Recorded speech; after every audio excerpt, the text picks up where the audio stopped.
메콩강의 개다리춤이 얼마나 희한한 과정을 거쳐서 발단되었는지 그 과정을 밝히자면, 혹시 짬동머리라는 말을 들어보시는지요? 저 옆에는 저거 짬동머리가 없어서 하는 일마다 젖다구로밖에 못한다, 부정적으로 들리는 그런 말은 경상도지와 제가 어릴 적에 자주 들었던 소리인데, 짬동머리라는 말에서 짬이라는 건 틈, 여유, 시간이나 공간을 막론하고 작은 틈새를 말하는데, 그 짬에다가 한문으로 움직일 동자를 붙여서 짬동.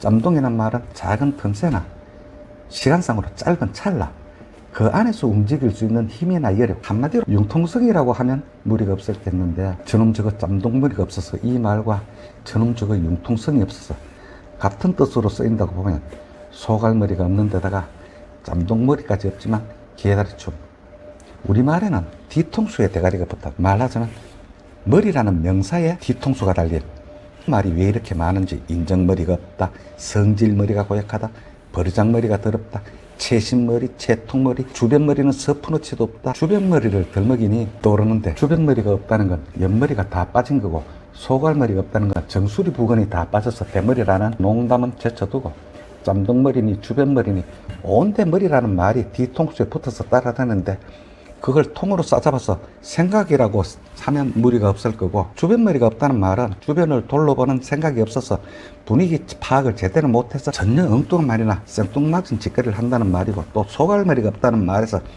소갈이는 아무래도 소견이라는 말과 의미가 같다고 보면, 제 주장이나 기준이 없어서 여기 붙었다 저기 붙었다 갈팡질팡 한다고 보고, 버르장머리가 없다는 소리는 버릇에 관해서 생각을 안 하기에 무리한 놈이라고 보면 되고, 아무튼 짬동머리, 주변머리 그런 말을 개다리춤에 대입시키자면, 주변머리가 없어 분위기 파악을 못한 게 아니라 주변머리가 하도 촉발라서 유배지에서 살아남을 방법을 모색하다가 요새 아이들 말로 헐 저 할배 또 사고 쳤시유 맞습니다. 그런 비아냥거림에도 변명할 여지가 없지요. 사고를 친 건 바로 주변머리가 너무 촉발라서 개다리춤 때문인데, 비엔티한 저쪽 공단 귀퉁이 유령선 술집에 가서 개다리춤으로 그 술집 처자부터 손님으로 온 무사내들의 눈길을 사로잡을 수 있다는 사실을 확인하고, 밥을 구하기 위해서 메콩강 야시장에 가서 노래를 부르며 개다리춤을 추며 지나가는 여행객들을 사로잡아 캔 맥주를 셀프로 팔아보겠다는, 앞은 보이지만 뒤가 전혀 보이지 않는 덜떨어진 생각. 그 방법을 구체적으로 이야기하자면, 아이스박스에 얼음과 시원한 캔 맥주를 담아놓고 노래를 부르고 개다리춤을 추며, 아이스박스 위에는 프리와 셀프를 강조하면서 라면 박스 뒤에 캔 맥주 가격을 적는데, $1 오케이, $2는 땡큐, $3 오마이갓, 정확한 가격은 없고 멋대로 줘도 좋지만 $1 이상을 달라는 가격표를 모호하게 적어놓고, 앞에 중절모를 하나 벗어놓고 개다리춤을 추며 신명나게 흘러간 노래를 부르며 지나가는 여행객들 어깨를 들썩이게 하면, 하루 저녁에 캔 맥주 100개 정도는 충분히 팔릴 것 같기도 해서, 딱 $1로 잡아서 캔 맥주 100개를 팔면 모든 원가를 공제하고 하루 저녁에 한국 돈으로 정확히 34,000원 정도가 남는데, 그 금액이면 이 나라에서 체류비가 아니라 거의 천문학적인 수입이 됩니다. 이쪽으로 계산하고 뒤집어서 계산하고 또 계산을 해봤는데, 캔 맥주 하나에 $1를 받으며 하루에 100개를 팔면 이 나라에서 소를 딱 108마리 키우는 것과 수입이 같습니다. 소를 키우는 수입을 어떻게 하느냐, 처음에 살아남을 방법을 모색하다가 메콩강 갈대밭에 소를 풀어놓으면 된다는 생각으로 늙은 목동이 되어서 유유자적 유배지에서 풀필이나 불면서 놀겠다는 참말로 틀었는 생각으로 소를 키우는 걸 구체적으로 알아봤는데, 주위에서 전부가 말리는 이유는 잠시 눈을 팔면 소가 한 마리씩 써진다는 말을 듣고, 미얀마에서 사람한테 대어서 이 꼴이 되는데 또 사람한테 당한다? 미련 없이 포기해야 마땅하겠죠. 한참 궁리한 끝에 생각한 최첨단 아이템이 바로 개다리춤으로 캔 맥주를 파는 것인데, 어떤 일을 시작하기 전에 그의 경우를 염두에 두지 않으면 곤란하겠지요. 그래서 하루 매출을 반으로 잡아서 계산해도 송아지 50마리 사육하는 것보다는 낫다, 그런 이윤이 생기는 장사를 누가 안 하겠습니까? 그렇다고 아무나 할 수 있는 일은 아니죠. 개다리춤이 따로 줘야 하고, 신명나도록 노래를 불러서 지나가는 사람 어깨가 덜썩거리도록 만드는 재주, 그것도 어찌 보면 기술이라고 할 수가 있겠지요. 그런데 그 장사도 미천이 전혀 들지 않는 일이 아니라 마이크가 있어야 하고 마이크 끝에 달린 노래방 기계도 필요하고 그걸 어디서 구하느냐. 여기서 몇몇 지인에게 조언을 구했지요. 여기 라오스에서 노래방이나 가요점을 하다가 엎어진 사람 없나? 그런 사람들이야 싸게 팔지 않겠냐. 메콩강 야시장에서 각세리로 캔맥주 팔겠다는 소리는 쏙 빼고 조언을 구했더니 여기서 어렵게 중고를 구하지 말고 한국에서 새 것을 사라. 쿠팡에 들어가면 몇십만 원 주면 살 수 있다고 해서 쿠팡에 들어가서 검색을 했더니 간편하게 옮겨 다닐 수 있는 물건이 많던데 그것도 부담이 되어서 가장 싼 걸 골라서 노래방 기기와 가격을 사진을 찍어서 아내에게 카톡으로 날렸죠. 이걸 하나 사서 보내달라. 그런데 그날부터 아내에게 소식이 없는 겁니다. 며칠을 기다렸는데도 소식이 없어. 또 아내에게 독촉으로 카톡을 보냈는데 그래도 대답이 없어요. 사실은 아내와 사이가 별로였었거든요.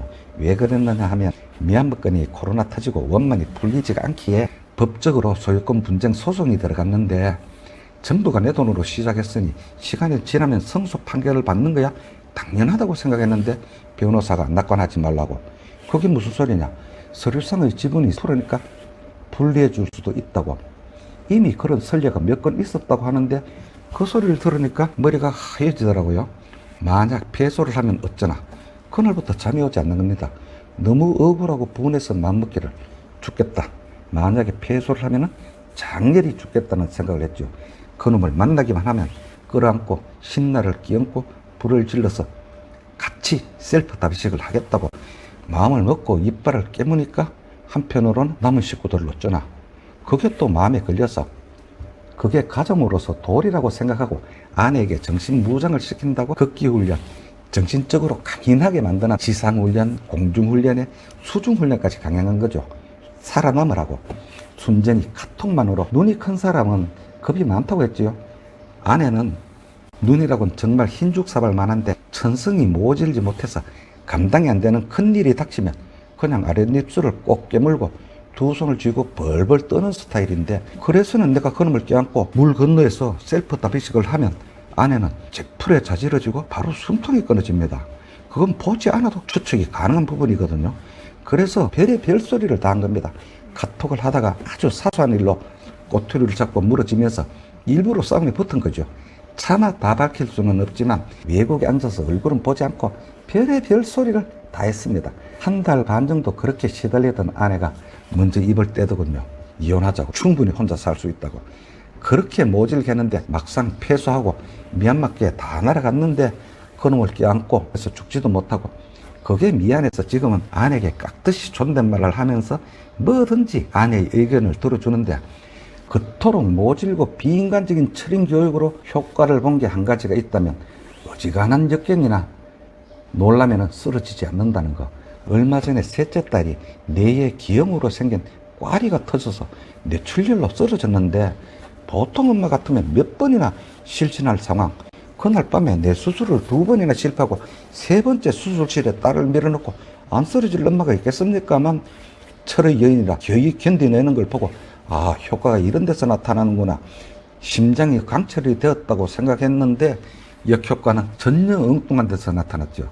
당시에 그렇게 모진 소리를 했다는 걸 시집간 딸들이 알고 있었던 모양인지 수술한 딸이 정신을 차렸다는 소리를 듣고 딸의 얼굴이나 보려고 건너가려고 했더니 위에 큰딸들이 난리가 났는데 아버지가 건너면 엄마 가슴에 못 박힐 소리 한다고 오지 말라고 하는데 그때서야 내가 무슨 짓을 한 건가. 행주가 걸레등에는 쉬워도 걸레가 행주로 올라서기는 어려운데 앞으로 어떻게 풀릴지. 아무튼 당장 노래방 기계가 필요한데 아내의 반응이 없어서 2-3번 독촉을 했더니 날아온 답장이 당신이 제정신이냐고 거기서 노래나 부르고 있을 때냐고 따지듯이 카톡이 날아왔는데 할 말이 없어서 대래 역공으로 호통을 쳤지요. 생각하니 참 적반하장인데 이 사람아 내가 여기서 노래를 부를 짬이 있겠나. 내가 지금 그럴 기분이야. 내가 노래를 부르는 게 아니라는 걸 강조하면서 여기서 한국어를 가르치는 학원 원장이 라오스 사람인데 하나 구해달라고 하는데 학원의 수강생들에게 한국의 동료를 가르치면서 교육을 하며 빨리 익숙해진다고 부탁을 하는데 그걸 사서 보내면 샀던 가격에 운송비까지 보태서 얼마를 부르면 남는 장사가 되니까 그 돈을 받아서 몽땅 당신에게 주겠다고. 또 사기와 공갈을 대폭 치고 나니 조그만 노래방 기기 하나가 건너왔는데 그게 지난 8월이었죠. 그런데 노래방 기기만 있다고 당장 나가서 영업을 할 수가 없었던 이유는 그때는 동남아 지방 우기였으니 매일 비가 오는데 야시장 손님도 없을 뿐더러 전부가 장사를 하지 않는데 노래방 기기는 왔고 매일 집에서 노래 연습을 하며 그날 날씨를 봐가면서 장사를 하는 게 야시장인데 하루는 오전에 비가 오고 오후에 날이 멀쩡해서 이때다 싶어서 노래방 기계와 모든 걸 준비해서 고물차에 싣고 야시장에는 빈자리 없고 거기 자리가 있다 손치더라도 시끄럽게 노래를 부르지 못할 것이고 아마도 야시장 자리값이 있겠지요. 그래서 야시장 근처 강변에 좀 넓은 데 차를 세우고 간단하게 세팅을 하고 바로 공연에 들어갔는데 가장 중요한 게 돈통. 돈을 받을 통으로 중별모를 벗어서 잘 보이는 곳에 놓고 마이크를 잡았는데 그때가 석양노을이 붉게 물드는 시간, 메콩강에 울려 퍼지는 한국에 흘러간 옛 노래 참 대단했죠. 공연은 거침을 금세 쌈박한 분위기로 무르익었지요. 주위에 있던 유럽 배낭객들이 하나둘 내려와서 둘러서고 현지인들도 제법 둘러섰고 커플로 보이는 한 쌍이 흥에 겨워 배낭을 맨 채로 춤을 추고 또 라오스 아줌마 하나가 흥에 겨워서 어깨를 덜컹거리는데 개다리 춤이 무석할 정도. 제대로 풀리는구나. 잘하면 체류비 정도가 아니라 거의 갑부가 되겠구나. 그런 생각을 하면서 거의 1시간 정도 노래를 불렀나? 갑자기 전을 거둘 수밖에 없었지요. 한참 노래를 부르다가 정신이 번쩍 들었는데 한국 사람들 참 시건머리 없습니다. 아무 데서나 카메라를 들이대고 동영상을 막 찍어버리거든요. 언젠가 라오스에 들어오면서 입국 심사를 기다리다가 보니 입국 심사를 받는 자리에서 동영상을 찍다가 출입국 관리사무소 입국 심사관이 나와서 핸드폰을 뒤지고 실랑이를 벌이던데 언제 모였는지 그 개다리 춤 자리에 한국 여행객들이 둘러서서 구경을 하다가 노래를 부르는 모습을 동영상으로 찍으니 이거 잘못하다가는 큰일 나겠다 싶어서 노래를 중단하고 주섬주섬 챙겼지요. 개다리 춤을 동영상으로 찍어서 여행 기념이라고 자신의 SNS 그런데 만약에 올리면 제 딸 둘이가 공무원인데 얼마 전에 승진했다고 연락도 왔던데 그런 애들 눈에 걸리면 저가 아버지 외국에서 다 털어먹고 각설이의 개다리 춤으로 캔 맥주나 팔고 있다는 걸 알면 생각만으로도 끔찍한데 한국 여행객들 참 시건머리 없다. 시건머리가 무엇이냐? 그건 다음 영상에서 같이 풀어보기로 하고 음식은 오래되면 부패합니다. 상한다는 이야기죠. 그런데 상하지 않고 반려되는 음식들도 들어있습니다. 제게 주는 반려 촉진제라 생각하시고 구독을 눌러주시고 맛깔나는 우리말의 해부학 다음 영상을 기대하며 선생님들 고맙습니다.